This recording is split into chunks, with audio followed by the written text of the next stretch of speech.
Picture where you're standing right now. Green grass moving in the wind. Maybe a creek down at the tree line, catching the light in a way that makes you go quiet for a second. A view that opens up in front of you like the land had been waiting for somebody to finally come see it. And a price. A price that feels like somebody, somewhere, made a mistake in your favor and hasn't noticed it yet. Everything the eye wants is sitting right there. The quiet, the space, the idea of the porch you're going to build, and the coffee you're going to drink on it in the morning, and the way your shoulders drop about an inch the moment you turn off the county road onto your own ground. You can feel the whole life from where you're standing. You can practically hear the screen door. We understand that feeling completely because we have felt it too, on more parcels than we can count. And we're going to tell you something that might sting a little bit. That feeling, that exact feeling of falling in love while you're standing in the grass, is the problem. Not the price, not the land, the feeling. Because the eye is the very thing these 5 kinds of land are built to fool. The prettiest cheap land you will ever walk is very often the most dangerous land you will ever walk. And not always because somebody's lying to your face. It's dangerous because the thing that ruins it is almost never something you can see while you're standing on it. It's sitting quiet in a document you never once thought to open. A boring page down at the county clerk's office. A flood map with a little shaded corner nobody bothered to point out. A driller's log from a well 2 ranches over that tells the whole story in a single line, if you know to go read it. So let's get one thing straight before we take another step across this field. You are not foolish for loving the beauty. Loving the beauty is the entire reason a person wants land in the first place. Nobody lies awake at night dreaming about a title search. You just never learned what to look for underneath all that green. And that is not a flaw in you. That's a gap in what somebody should have taught you a long time ago and probably never did. Today, we close that gap for good. Here is the honest promise, and we're going to keep it plain, no fine print, no catch. There are 5 kinds of cheap land that look absolutely perfect and fail you every single time. And every one of them can be caught before you ever buy, with a record that is free or very nearly free to pull, and takes about 10 minutes to read. That's the whole deal. We are not here to tell you to stop buying cheap land. Cheap land is smart.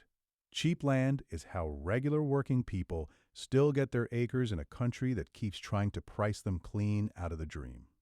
What we want is for you to learn the 5, carry the 5, and never once be the person who finds out too late, after the money is already gone and the deed already has your name on it.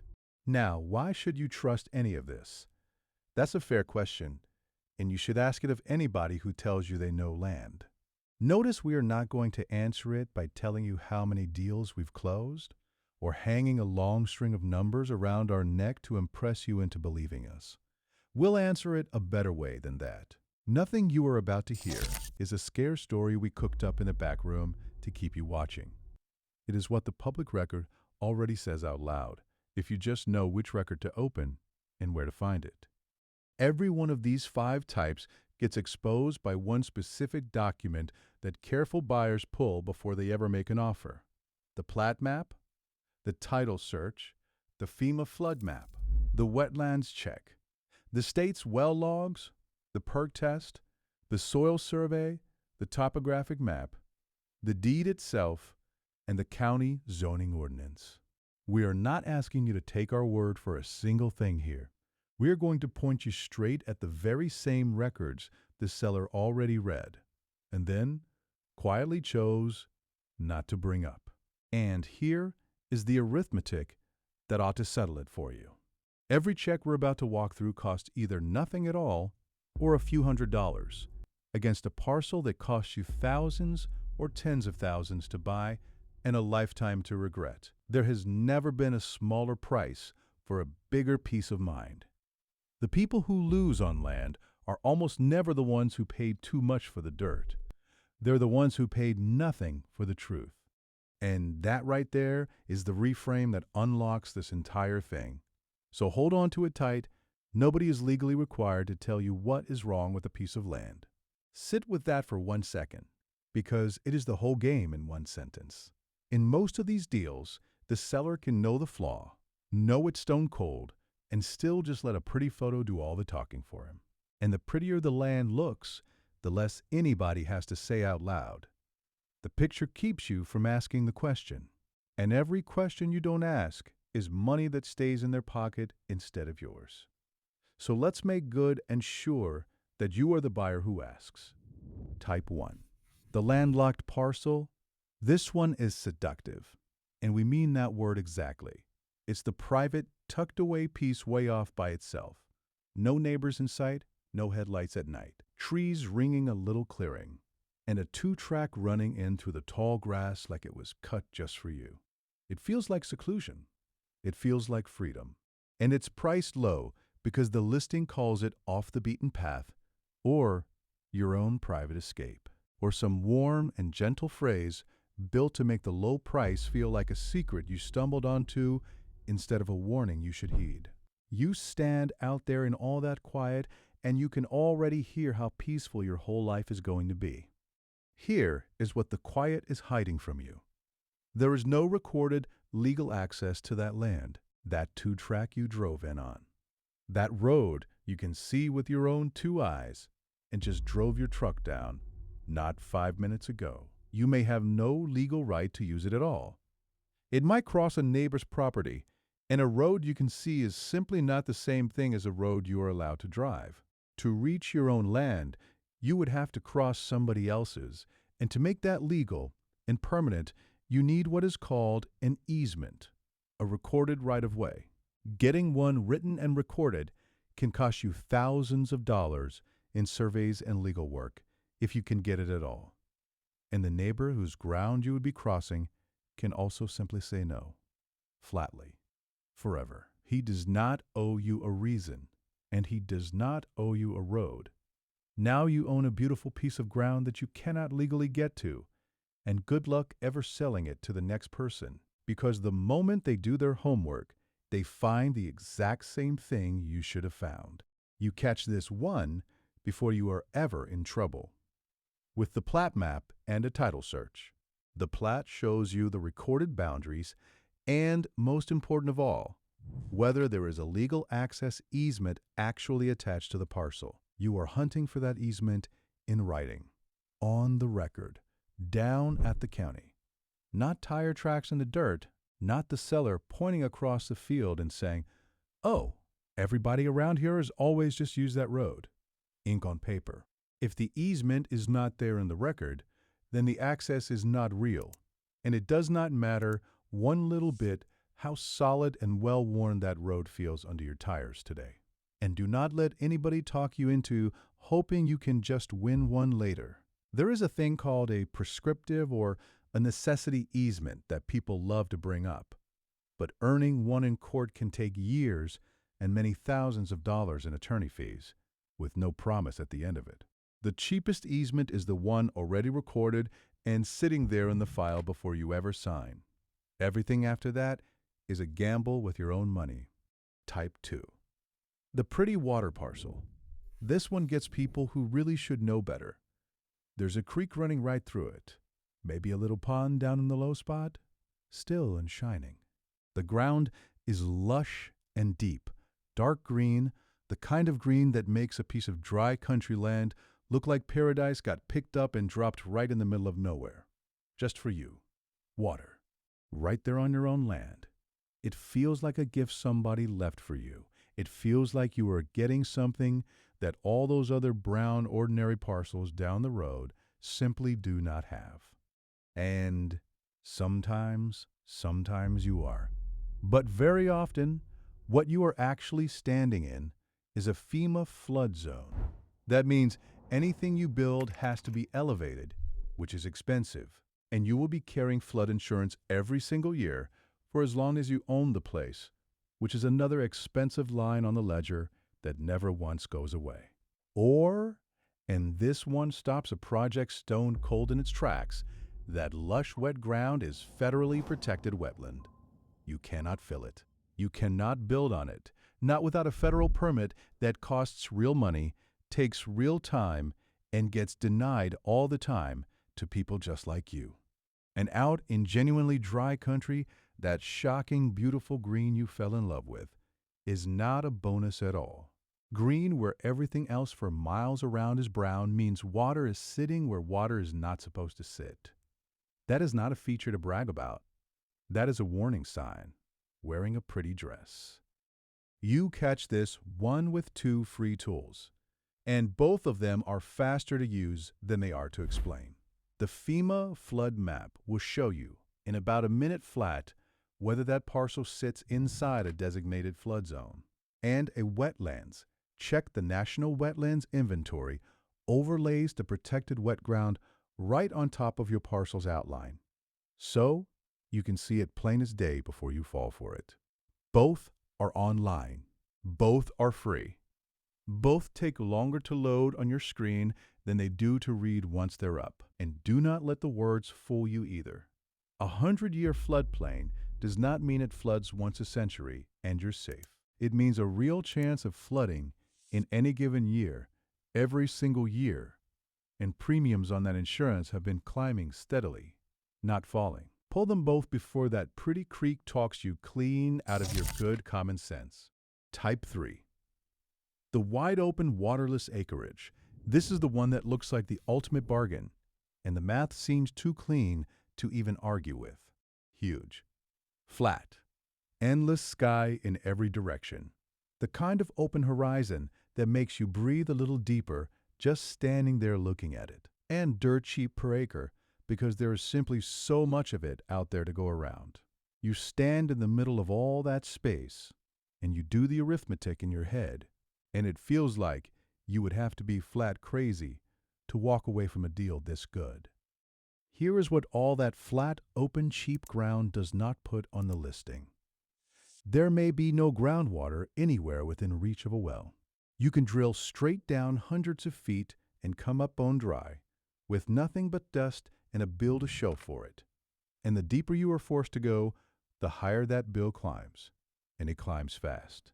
Once you are fighting through solid bedrock or chasing a water table that keeps dropping away from your drill bit, that single well can run you well past $35,000 before you're done. And that is only if there's water down there to hit it all. Land with no reachable water is not a homestead waiting to happen. It is a very large, very quiet, very permanent expense with a fence around it and a nice view. You catch this, one with the single most underused free tool in this whole video, so go ahead and write this one down. The State Well Log Database. Most states keep public records of very nearly every well that has ever been drilled inside their lines. And you can look up the wells nearest your parcel and read 2 things off them that tell you almost everything you need to know before you buy. How deep the neighbors had to go, and whether they actually hit water when they finally got down there. If the folks all around you drilled 400 feet and came up with nothing, then that flat, cheap, beautiful acreage just told you the honest truth, for free, long before you ever wired a single dollar to anybody. And if you're thinking you'll just haul water in, run the real numbers on that first. Trucking water and filling a cistern for a household month after month, year after year, turns into a payment that never ends and never builds you a thing. A well that hits is an asset. Hauled water is just rent on being thirsty. That is the record doing your worrying for you, and it does not charge a dime. Type 4. The scenic view lot. This is the heartbreaker of the whole 5 because it is the prettiest of them all by a mile. The ridge. The slope with the whole valley falling away below it in the gold of the evening light. $1 million view going for pennies on the dollar, and you feel it right there in your chest. That little rush of having gotten away with something. Like you outsmarted the entire market, and nobody else was paying close enough attention to notice. Then reality comes around to collect, and it usually shows up in one of 2 ways. Either the ground is too steep to build on without foundation engineering, and road cutting that will absolutely dwarf what you paid for the land itself. And your bargain quietly becomes the single most expensive dirt you have ever touched in your entire life. Or the soil fails what is called a perc test, a percolation test, which means the county will never, ever issue you a septic permit for it. And no septic permit means no legal way to put a home there and actually live in it. That perfect view lot turns into a place you are allowed to visit and picnic on and dream about, but never legally build a house on and call home. And here is the part that truly stings a person. A perc test costs somewhere in the neighborhood of $1,000. That's the whole price of knowing for certain. The reason good, careful people get burned on view lots is almost never that the test cost too much. It's that they skipped it entirely, closed on the beauty, and only found out the truth after the deed was already recorded and their money was already gone. So you catch this, one with a perc test and a topo and soil survey, and you do it before closing, never one day after. The topographic map shows you the true steepness that the wide-angle listing photo quietly flattened right out. The soil survey and the perc test together tell you whether the county will ever let you put a home on that ground. And while you're up there, ask the harder question the photo won't answer. How much of that lot can you actually build on once you take out the setbacks, the steep grade, and the ground you'd have to cut and fill just to get level? A 10-acre view lot with a half-acre of truly buildable ground is a half-acre lot with a very expensive backdrop. $1,000 to know for certain is the cheapest insurance in the entire land business, and it is the one thing people are somehow proudest of skipping. Type 5. The deal with strings. This one is the very sneakiest of the bunch because there is genuinely nothing wrong with the land itself. It is cheap. It is in a decent area with paved county roads nearby. It looks clean and simple and honest, and the listing has that gentle little push on it. Won't last. Price to sell. Somebody is going to be real lucky. Everything about the dirt itself checks out just fine. The trap is not in the dirt. It is in the paperwork, riding quietly along with the dirt. Deed restrictions or zoning rules that forbid the exact thing you drove all the way out here to do. No mobile home, no full-time RV living on the property. No off-grid setup at all. Not even a little one. A minimum build size that quietly forces you into a house far bigger and far more expensive than anything you ever once planned to put up.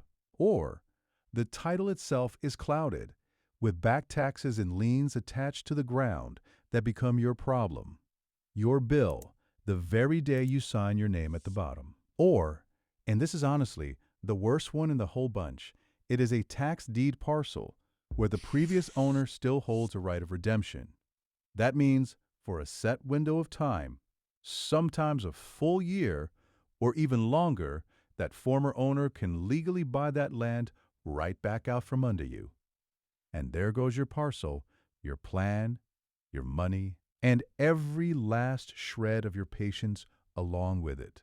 You catch this, one with 3 documents working together as a team. The deed, which spells out any restrictions written directly into the land itself. The county zoning ordinance, which tells you flat out what you are actually allowed to build and to live in on that particular ground. And a real title search, a proper one done by professionals who do it for a living, which surfaces the liens, the back taxes, and any redemption rights hanging over the whole deal. And watch for one more string while you're at it. A property owners association with mandatory yearly dues and rules about what color, what size, and how soon you have to build. Those dues do not stop because you're on a fixed income, and the fines for ignoring the rules can pile up faster than the taxes. One last thing worth saying plain, that urgent little push in the listing, the won't last, the buy it now. That pressure itself is the tell. Real land, clean land, does not need you to hurry. Every bit of it is sitting in the record. Patient as anything, just waiting for somebody anybody to finally read it.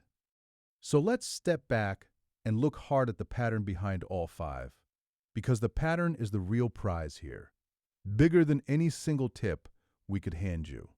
Not one of those five flaws was visible from the road. Not one single one of them. The landlocked access, the flood zone, the bone-dry ground, the failed soil up on the pretty slope, the strings buried down in the deed.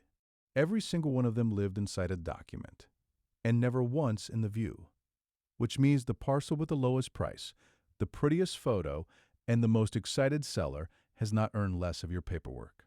It has earned a whole lot more of it. The excitement is the tell. The bargain is the tell. When everything lines up just a little too perfectly, that is precisely the moment you slow all the way down and go pull the record. Now let's talk honestly, plainly, about where the money actually hides in all of this, because you deserve the straight version of that too, without any sugar on it. The money in pretty cheap land gets made in the gap. The gap between what your eye sees while you're standing out there in the grass and what the boring record says down at the county office. And the prettier the land is, the wider that gap runs, and the faster the sale tends to close. That is not an accident, and it is not a coincidence either. That gap is the whole engine the entire business runs on. The seller who lists a landlocked lot under a photo of a golden sunset over the tree line is not necessarily a villain in a black hat. He might not even be technically lying to you at all. He is just letting the picture do all the talking for him, because he understands something you did not understand until right about 10 minutes ago. Every question you do not ask is money he gets to keep. And somewhere over the long years, the whole marketplace drifted hard in that same direction. It got optimized for the photo instead of the plat. It quietly trained a couple of whole generations of buyers to shop with their hearts and to close on a deal before they ever once read a single page. That is exactly how a careful, decent, hardworking person ends up wiring their life savings on a parcel they cannot legally reach or legally build on or legally keep. And notice who carries all of that risk in the end. Not the seller, who already has your money. Not the marketplace, which already took its cut. You do. The buyer carries every ounce of it alone, which is exactly why the buyer is the one who has to do the reading. We want to be careful here because it would be so easy to let this whole thing tip right over into doom. Or worse, into looking down our noses at the good folks who already got caught. So we won't. Nobody has to be a bad person for any of this to cost you everything you ever managed to save. The dreamer who fell hard for the ridge and the valley view was not a fool. He just never once carried the 5 checks in his back pocket the way that you are about to carry them out of here today. That right there is the only real difference between him and you now. 5 documents. That is the whole entire distance between the two of you. And this matters more and more with every single year that passes. So let's just say it out loud and straight. When you are building the very last place you will ever live, you cannot afford to learn the truth after the money is already gone. There is no do-over on a deed you have already signed your name to. But catching the flaw in a 10-minute document before you sign a thing, that is the entire difference between the parcel that only looked perfect and the parcel that is actually honestly, legally yours to build a whole life on. The paperwork is not the boring part of the dream that you have to suffer through to get to the good part. The paperwork is the thing that protects the dream from the very people who are quietly counting on you to skip it. So now we want to hear from you. Tell us down in the comments, which of these 5 have you run into out there in the real world or come this close to buying before something down in your gut felt off and you finally walked away from it? We read those, and honestly, the near misses are usually the very best stories of the whole bunch, so please, do not be shy about telling yours. Somebody scrolling by, standing on a parcel exactly like the one you almost bought, is going to read your comment and get saved by it. That is worth more than you know. And if this was useful to you today, The natural next step is the video where we go through it document by document, the exact records to pull, and precisely where to find each and every one of them before you make an offer on any cheap parcel at all. That one, or the honest breakdown of what the cheapest good land really costs you once you've actually gone and made it livable, with the water and the road and the septic and the power all figured into the number. Either one of those is going to save you a whole lot more than it ever cost you to sit down and watch it. But for right now, we are going to leave you with the single thing worth carrying off this entire video. The land that looks too good to be true is the land that has earned itself a second look, not less of one. So pull the record, walk it slow, read the boring page before you ever once fall for the pretty picture. Do that every time, without fail, and the perfect-looking parcel will always, always tell you the honest truth about itself, long, long before it is ever too late.